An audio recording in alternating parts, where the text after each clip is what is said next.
2, 1, action. What's going on, y'all? It's another exclusive with Koach10. I'm here with Sports by Youth, and I'm here with a very special guest, Justin Murphy, class of 2027, quarterback at North Clayton High School. Introduce yourself, sir. What's going on? My name is Justin J. Money Murphy. I go to North Clayton High School, class 2027, QB. Thanks for having me. Yes, sir. Thanks for being here, sir. Yes, this is a privilege to have you here. Just a little insight about our relationship. Not only do I know him, I trained him. I coached him in 7-on-7. This relationship is about 2 years, going on 3 years strong. So this is a really cool interview, man. Yeah. I'm glad to have you, dog. Yes, I'm glad to have you, dog. So let's get into it, bro. Let's get into it. So, Justin, tell the people, when did you first start playing football, and what inspired you to pursue a career in football? For me, I started playing football I started playing flag football when I was 3 at the Old National Night. I think it was just looking for me to something to do, because like when I was young, when I was a baby, they always said like I was fast, I could run. So we was just looking to do something. I was like, man, my mom was looking. Like, just gonna, just try it out, and man, that was fun. Then, I told my dad, I was like, I don't want to play flat. I want to play like contact. Okay. And so I started playing 5U, and I was 4. So that was the first year. You that were was 4. That was 4. Playing 5U. So you were 4 playing contact football, but with 5-year-olds. Yeah. Okay. So, how was that experience at 4? Can you remember? Yeah. So for me, we had a lot of kids at Old National Night. So for me, like, I wasn't that really good like how other kids was around that time. So for me, like, I was just out there like just to play, like just to get better. And then after I turned 5, after the season was over, I told my dad, I'm like, I don't want to lose no more. Like, I want to go to championship. Okay, so your first year playing football, it was kind of like, it was shaky. You weren't winning that many games. You was just trying to get a feel for the game. Yes, sir. Were you playing quarterback when you first started? I was playing. So we already had a quarterback, but they put me in, so I was playing quarterback and safety. Okay. I got in rotation, but I wasn't like really playing. So. Okay. Question. So you said you played for the Old National Knights. 4. You were 4, but playing up. Yes, sir. Right. Do you have any family members or role models who influenced you to play the sport of football? My dad, he was telling me his stories that when he was like playing football, so he made me start playing football, and then as I got older, when I told him I didn't want to keep losing, he ended up showing me like highlights from like Sean Taylor, Ray Lewis, Michael Vick. When I was young, I was a huge Michael Vick fan. Right. I think we all were. Yeah, I was a huge Michael Vick fan. Like, we playing for the Philadelphia Eagles, like, yeah. So, I know you personally. I follow you on Instagram, and I know you have a documentary out with Dynasty U. Yeah. Right. And I seen a clip, I think in episode 3 or 4, where you are probably about 5 or 6, and you're with Cam Newton on the sideline. Yeah. Like, and I know you personally. For the people that don't know J Money, he's a huge Cam Newton fan. I am too. Just tell me about that experience, right? About you meeting Cam Newton, like at such a young age. For me, around that time, I was 7, 6 or 7. For me, that's one of the dreams that came true. Like, me and Cam Newton on the sideline. Like, I would never expect that. And me, like, being on the field, watching Ted again, watching Luke Kuechly, I was watching all these guys. Like, I still got the Patriots glove Ted again gave me. Right. I still got him like at home. Like, so it's just moments like that. Like, you just like sometimes you can never get that. No, and honestly, man, I always knew, like, when I first met you, I was like, this kid is special. Like, he has those intangibles, those things that you can't touch that make you special at that position. And then looking back at that documentary, just looking at, like, you're a 6-year-old kid, you didn't even look scared. You just look confident talking to this superstar, man. Like, I just, I think that just speaks volumes of, who you are, man, as a kid, man. So kudos to you, dog. Kudos to you, man. I'm proud of you. And not only, it's crazy because I look at that film And if you guys don't know, he actually played for C1N. That's Cam Newton's 7-on-7 team. So, I just feel like the universe is really working in your favor, and this is something you're supposed to do. Yes, sir. I think it is. Yes, I think it is. So now, Justin, you're a sophomore in high school, right? Student athlete, student of course first, right? How do you balance academics and football? For me, I ain't gonna lie, it's gonna be hard. It's gonna be hard. So I mean, no, just as a high school, like not even like okay, because I know we'll get into your offers and all that. Just right now, as a sophomore,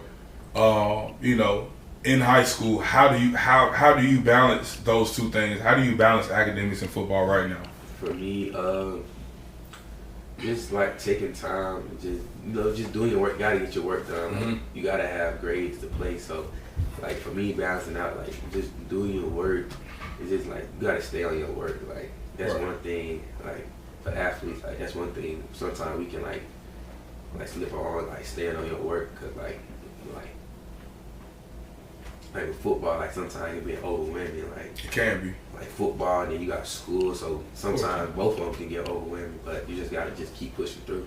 And then also, man, you're a teenager, so it's like you want to be a kid too sometimes, but you're making the ultimate sacrifice because you have a God-given gift. You know what I'm saying? So, as a former collegiate athlete and a high school athlete, I'll just tell you, you know what I'm saying? Like, definitely keep your academics first. You know what I'm saying? But it's a balance. It's definitely a balance. And then when you get to the next level, it's gonna be even harder because you're not gonna have any idle time. You're gonna have, meetings. You know what I'm saying? Then you're gonna have school. Then you're gonna have practice, and then after practice, you're gonna have probably more meetings and films. So, just right now, like building that discipline. Don't let up on that disciplinary. You know what I'm saying? That side of the game, bro. Like seriously. So you play quarterback, right? What do you enjoy most about being a high school quarterback?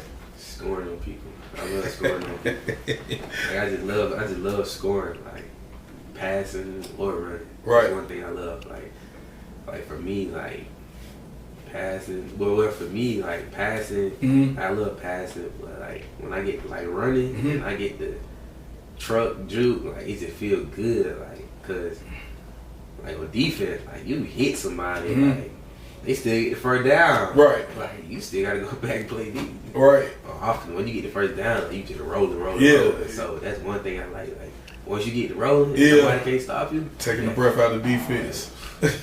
All day. I feel you, dog.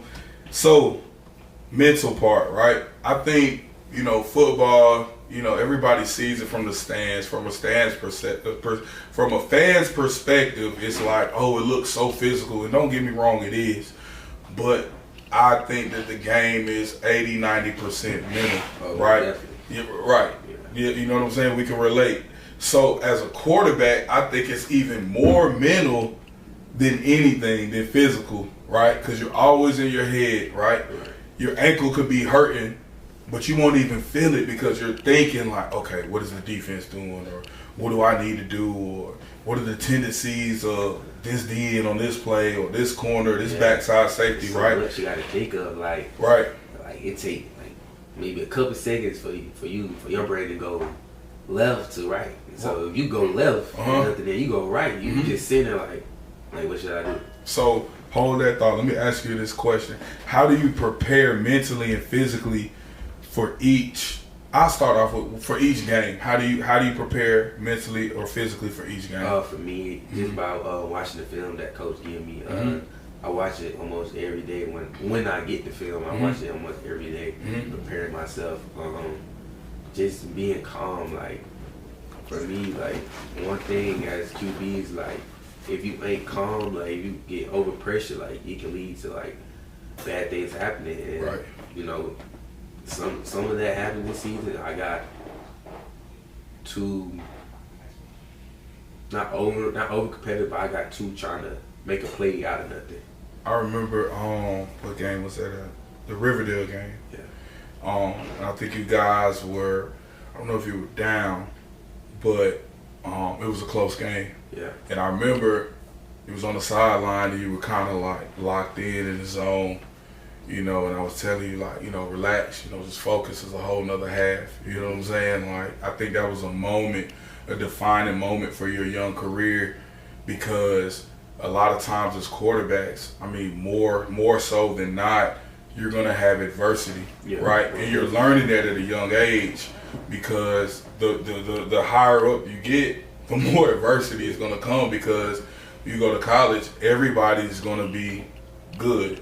So everybody has the same goal. 11 guys on offense have a goal, 11 guys on defense have a goal. You know what I'm saying? So sometimes there's gonna be adversity. It's just gonna be, how do you, you know, actually deal with that adversity. So mentally, that's how you mentally prepare. Physically, how do you prepare for each game?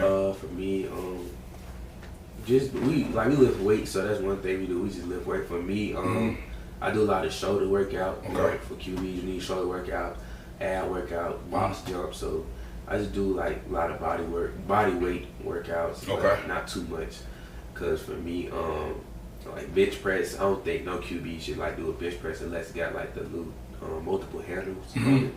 That's one thing.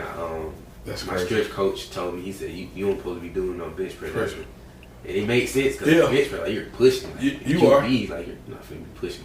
No, not for real, man. It's crazy how much the game has changed, because when I was in school, like, you talking like 20 years ago, like, bench press was like a thing for quarterbacks. But now it's like the evolution of, you know, the technology and the knowledge and, you know, the science of the game. It does make sense. So what about, okay, so we're talking about physically, right? Recovery after a game, right? You bruised up, you beat up. You know, you pretty much beat up every game. So how do you recover as a quarterback? For me, not gonna lie, every person know when that the first 3 games they gonna hurt. Like the first 3 games, like I can't tell you, but the first 3 games I'm sitting there like I can't move, I'm catching cramps. Yeah. But for me, I take ice baths. On Saturday if I'm not too beat up, like I go get like compression leg things. It helps, like at least the soreness out the muscles. I go with the cryotherapy, going a little cold. That can help. Maybe like 5-8 minutes, not too long. You can't stay there too long. You got the massage gun. You can do that. But for me, I don't really be too booted up like that, cause like in the off season, like I prepare myself to like do this. Like people would tell me early in the season, like you need to stop running because you ain't gonna last the whole season. Like I said, okay, I see it. Right. So preparation. I also would suggest, like, for quarterbacks, like stretching, yoga. I would say add that into your daily, not even daily, probably like weekly recovery, like yoga, things of that nature, man. Next question though. How would you describe your role within the team, both on and off the field? For me on the field, like I'm the type of guy like let's get it. Like I could tell you like once or twice, but like if you don't get it by then, like come on, bro. Like you know, like we've been playing this game for like too long, not for you like know like what you shouldn't be doing. Like and for the coaches, like they keep telling you over and over again, you still not getting it. Like it's kind of like come on, dog. So your teammates look at you as like the captain, the leader. Yeah. Even as an underclassman, as a 10th grader. Yeah, because one thing I know is like once you get on that field, like all that freshman, sophomore, junior, like they don't care about none of that. Like, they don't. Like it's man on man, 11 on 11. Who's the best? Who's the best? Right. I mean, we got 11 people on the field for a reason. So, you know, they look at me as a leader off the field. Like I'm a cool guy. I'm chill, laid back, funny. Like I can't get annoying sometimes. Being too funny, like it just be.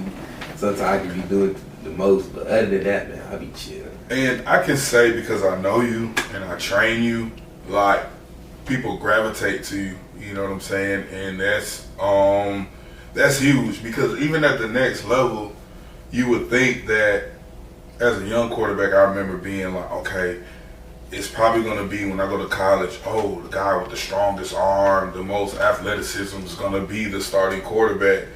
but it's nothing like that. It's more so the guy, of course, who can move the chains, who's not turning that ball over, right? But then who are these guys really gravitating to? Like, who are they, quote unquote, kind of choosing as their quarterback? Yeah.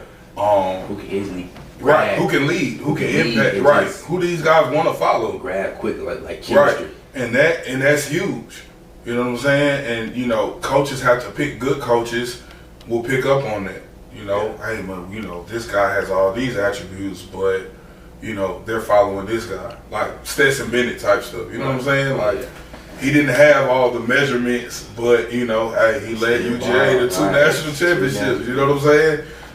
Shout out to the Georgia Bulldogs too. Go Dogs. Nah. I ain't got no college team. Okay. I like Tennessee. I like Alabama. Colorado. I like the team. You like the team, but you don't have like. I'm not a fan of the teams. So speaking of training and preparation, right? Yeah.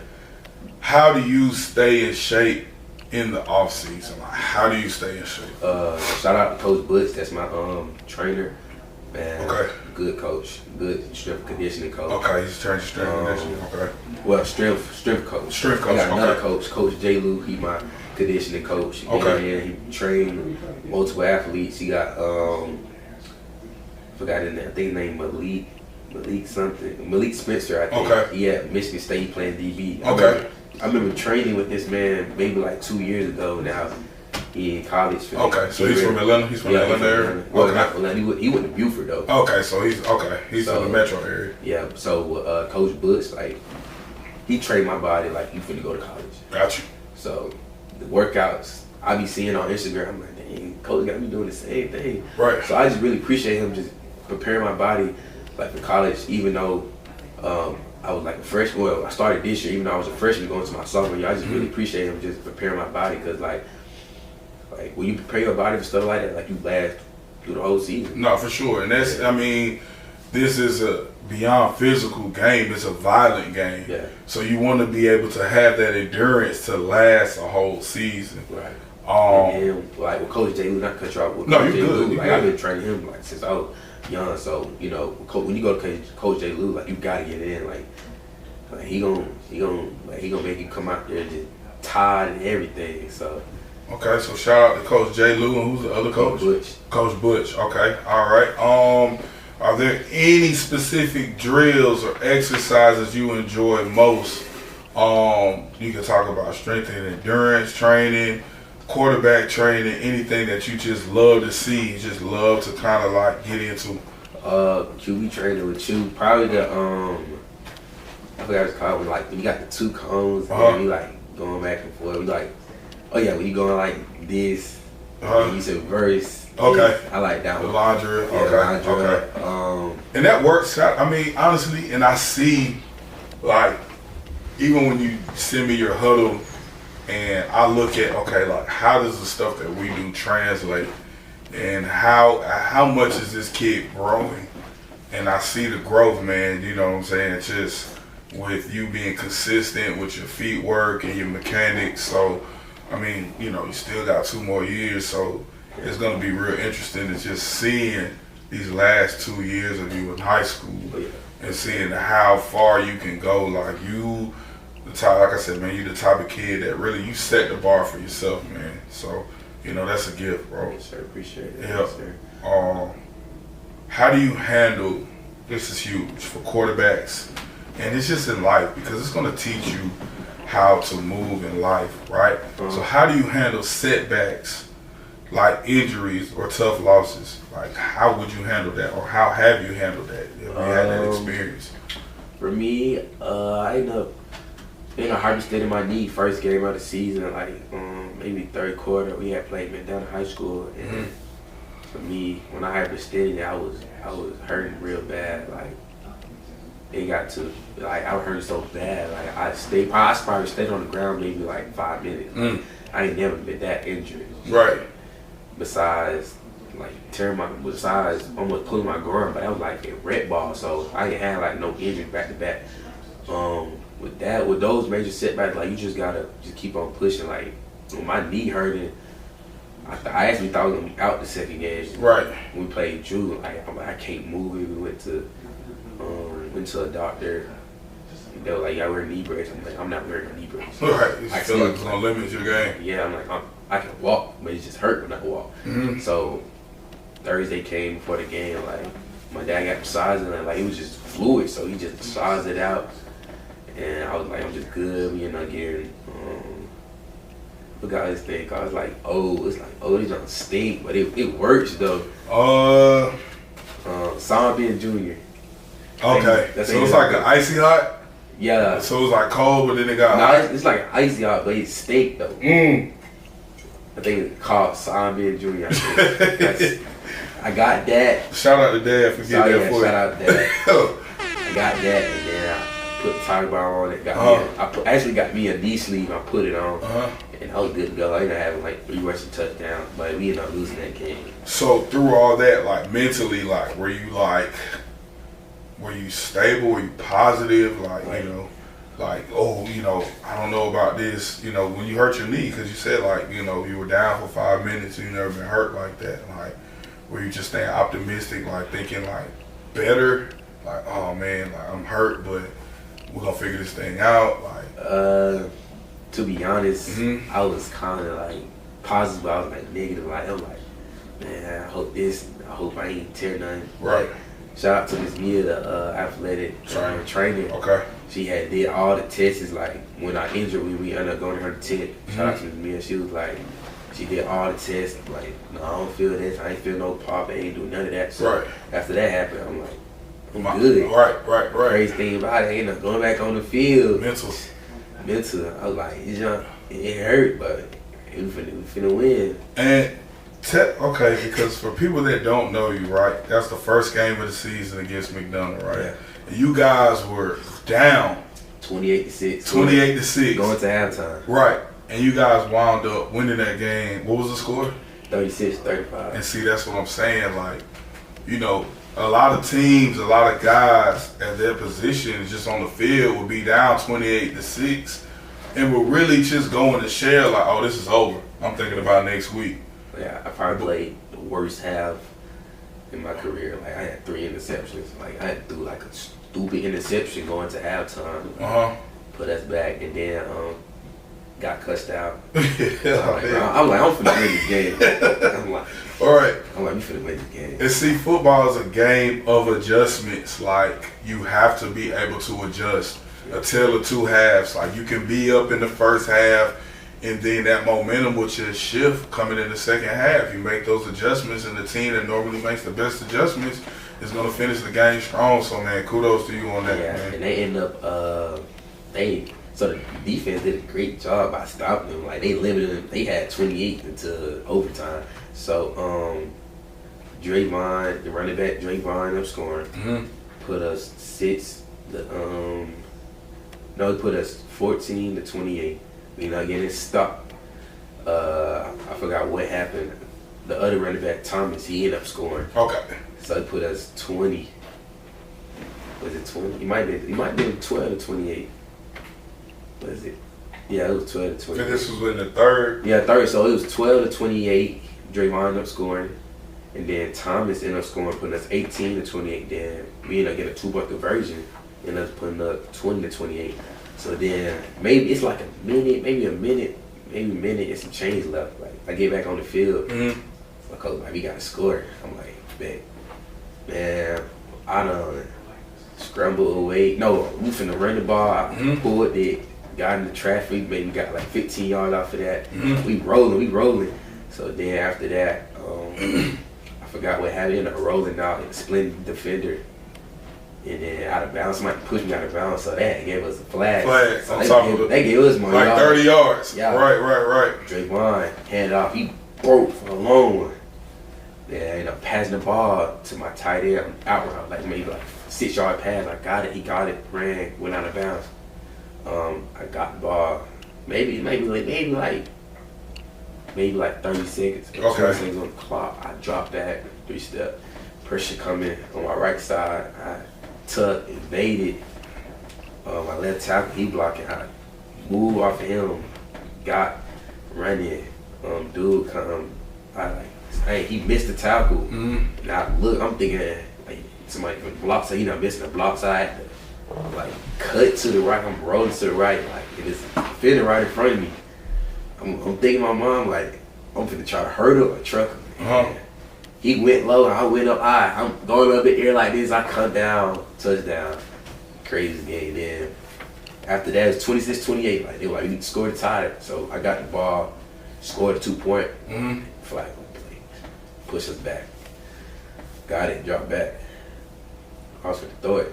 They sent the blitz. Boom, evaded. I'm running. To the right or to the left? I'm running to. It was pressure coming to the right, and I'm rolling to the left.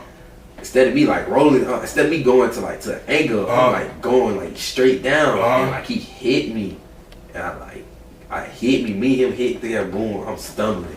I fall down. And you reach for the goal line. Reach for the goal line. 28-28. So that game, do you think that was the most memorable game of the season? Oh, most definitely. For sure. Because it set the tone, right? Set the tone. It did. And then after that, they almost scored, but you're not getting stopped. Right. They met Donald, number 2. The wide receiver, he pretty decent. Yeah. He ended up scoring in overtime. The kick field goal. I'm like, in the back of my head, I'm like, they gonna go for 2? Right. I'm like, y'all really gonna kick the field goal? Right. I'm like, so it's like 35-28. Okay. I'm like, okay. They celebrating, they doing the most and all that. We get the ball. We got 10 yards. I ended up dropping back. Everything was covered, and I splitting like juking the defender, juking the lineman, ended up running and sliding down. And we was short the first down. So was this 4th down? It was third down. Third down, but then it was going into 4th. Right. Instead of me like diving, at least getting the first down, I ended up like just sliding. So then I looked, I'm like, dang, I don't know why I just did that. So I got it. So at that moment, right, you were like, dang, like, okay, I messed up, like, mentally, right, next play. What are you thinking? Like, it's 4th and short for the game. Like, what are you thinking? Oh, it went 4 game, yeah. Oh, but no, it's in overtime though, right? Yeah, so right, but they scored first. They scored first. Oh, so this is for the game. Like you had not yet. No, but you had to. You had to convert. Had to convert. If you didn't convert, y'all lose. So that's I think I handed the ball out. On the zone read. Zone read. Okay. Pressure come, I pulled it. I juked him. And I juked like somebody else, and he went down for my leg. And I like pushing my own. I extended to like break the plane like for the first down. For the first down. And I got it. They celebrate. They think I'm short. I'm like, nah. The refs look. They were like, that's the first down. Okay. I said, okay, cool. Coach called the play. He showed the signal for a play. For me, got it. Ran to the left, touchdown. Everybody screaming, everybody going crazy. Right. I looked to the sideline. I said, Coach, give me the ball. Go for 2. I said, give me the ball, Coach. Leadership. Got it. The post went to the left. You gonna see? I'm gonna see the video. Yeah, I vaguely remember it because it was the first week of the game, and I just know that I was like, okay, I think you sent it to me, but I saw it so much on my timeline, like people just sharing it. Yeah. And I was like, oh yeah, this is a big moment for this kid. Like this is a huge moment. And it's week 1. Yeah. Yeah. So they was already telling cash money. Yeah, of course. I got it. I said, boom, bouncing. And to the right, you going to the right? No, I'm really supposed to go to the left. But I had to go to the right. I'm bouncing. I went to the left, pushed the running back. I went to the right. I'm rolling. I'm running. Right receiver missed the block. Yeah. I had to go around him. Touchdown. I got get hit on my leg and everything. Everybody going crazy. Right. Most surreal moment. Yeah. You never forget it. Never. So. Cause I always. No, go ahead. I always tell my dad, like, when I was on the sideline, it was a video. I said I used to pray for times like this. Like I always told my dad, like I always wanted to go to overtime and win it. Right. So like when I won that, like I'm going to go crazy. It's surreal. Like, oh snap! I said I wanted to do this, and it's being done. Yeah. Right. So I mean that's a huge monumental moment in your young career. So let's talk about inspirations and like influences inside your family, right? You're very talented, right? Yeah. But you wouldn't be anything without your family. Right. Knowing your family and knowing how much they're invested in you, and I say this all the time, playing this position at quarterback, like I feel like the most successful kids come from stable backgrounds and come from a good foundation, and you definitely have that. Like, I really observe that when kids come in to train me, to even consider if I really want to work with this family or not. So I say all that to say this, like, how much does your mom and dad influence you? Like, and talk about them specifically. Well, my mom, she influenced me a lot, because like me and her, we had multiple talks, just talking about football, talking about just like what can I do. Like my mama told me, like, you go talk to the team, because like I wasn't like a vocal leader. She was like, you need to go talk to them. You not vocal? Not like that. Wow. Okay. Well, that's something new. Okay. Cool. Keep going. I'm not vocal. I would believe that. But go ahead. She was like, you need to go talk to him. So I was like, I'm just gonna listen to mom.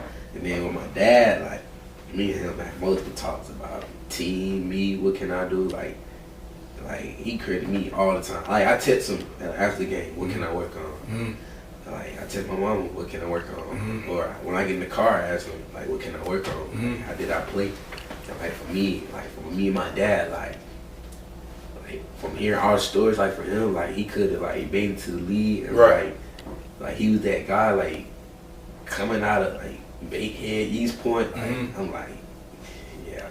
So that like really inspired me. Like, and now, like since my dad like knows me, like my growth, like he like, yeah, you way better than me. So that's just one thing I always keep like when I'm playing, like to like keep going. I respect that. And it's just knowing you know what I'm saying, and knowing your family, and just seeing how much they support you and how much they invested in you, like, that's a blessing. And I know you don't take advantage of that, but never do. You know what I'm saying? Like, never do. You know, that's a beautiful thing, bro. And I'm just proud to hear you just, give them the flowers that they're due. Because a lot of times we forget that. We just expect it, like, oh, mom and dad, they're gonna be there for me. Yeah. But you gotta appreciate them and tell them that you love them and thank you for doing these things, because you're here today because of like we're here having a conversation. Mom pushed up. Right. You know what I'm saying? Dad at work, mom pushed up, right? For sure. So shout out to mom, shout out to dad, man. Kudos to y'all, man. For real. All right, so let's get into some other things, man. Right now, right? Best QB in the NFL and why? Best QB in college and why? Which one first? So let's go NFL first. NFL, best QB, I like Lamar Jackson. Okay, why? Baltimore Ravens. For me, like I see similarities, like me and him staying similarities. So like the stuff he do, like I see myself like doing at that level, or high school level. So I just like him. Like I've been like him since college. Like, crazy thing about it, he had with Byron in high school for doing like a little juke. I'm like, yeah, like that kid, like he gonna be something. He gonna be something one day. Yeah. The crazy thing about it, now he in the NFL playing that phenomenal job. Might get MVP this year. Probably. So like I be telling my dad. My dad be telling me, he be like, yeah, you play just like him. Yeah, I can see the similarities definitely, man. So you're saying Lamar Jackson is your favorite? Yeah.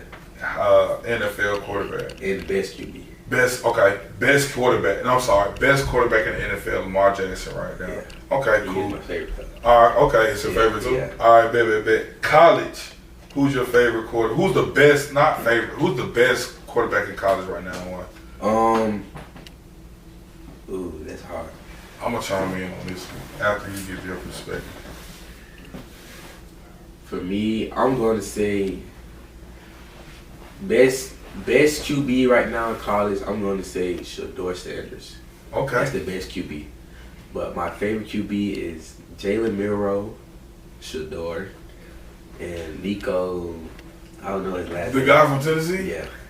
You're not going to say Cam Ward, dog? Oh my goodness. He's good. I need you to watch more film on Cam Ward. He's phenomenal. He's good. And I'm going to say this because you in 2024, I feel like quarterbacks have to have very athletic feet, which you do, right? Buying time to make plays, right? I just want you to watch them. Like University of Miami is a good team, but they're not a juggernaut team, right? Neither is Colorado. They're not juggernauts. Their quarterbacks are needed to make plays with their feet. Not saying they got to make big Michael Vick, Lamar Jackson runs, but they're extending plays, right? Yeah. They're extending the plays.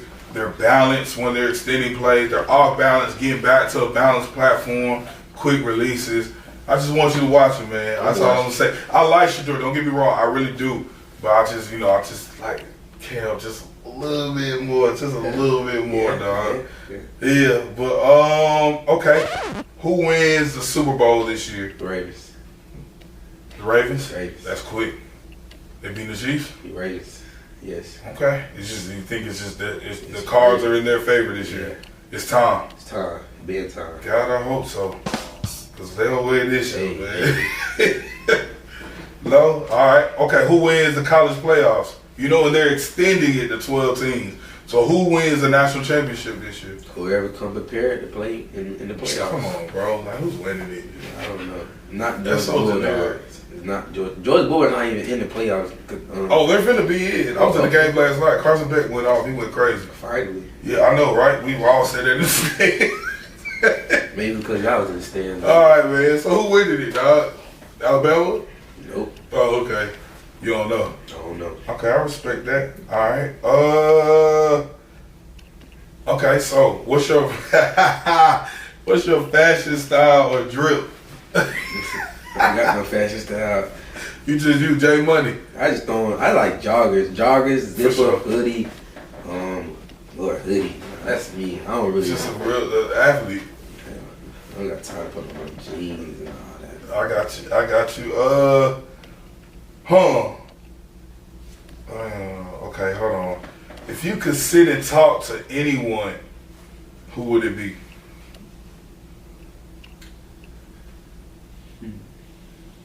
Anyone. It could be anybody.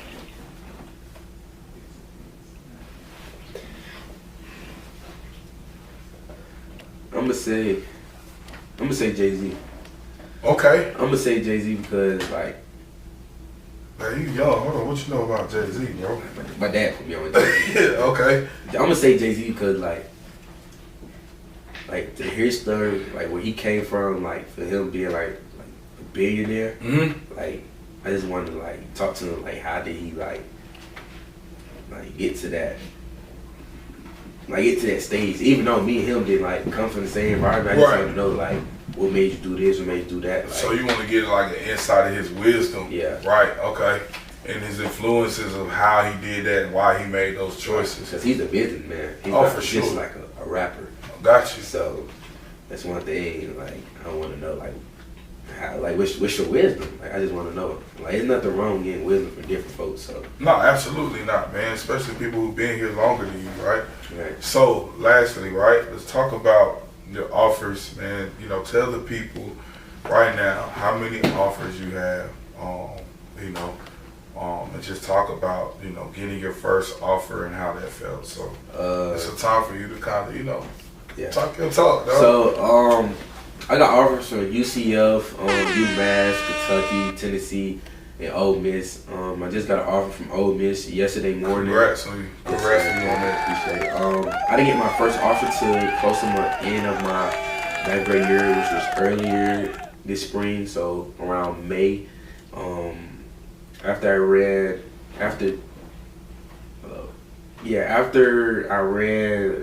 on the state finals? No, not state. Before the state, after semifinals, I think. So yeah, guys. Also, he's this kid is just an all around athlete. He's a track star. Finished top 8 in the state. And 100 meters. On the 100, 4A class 4A, I finished top 4.